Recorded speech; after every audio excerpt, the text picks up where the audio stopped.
Good morning, good afternoon, and good evening, traders from across the globe. Welcome to my 2314th edition of Short-Term Trading Live with Oscar Traders. I'm still hosting OmniCamp. I've got one more day to go, but I wanted to keep you abreast and updated on what is going on.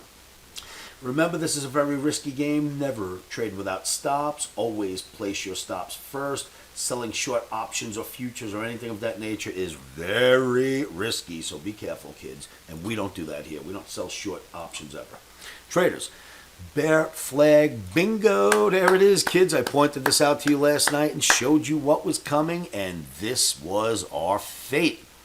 Now we've dropped even lower than OTAPMA, the Omni Trading Academy's proprietary, and Omni is still dead red for trading on Tuesday.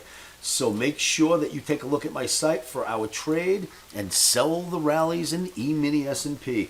Traders, I will see you all at livewithoscar.com. Good luck trading out there. And remember, put your stops in and keep your emotions out of this game. I will be finished with OmniCamp by tomorrow and be back to my usual Omni crowd. I'll see you then.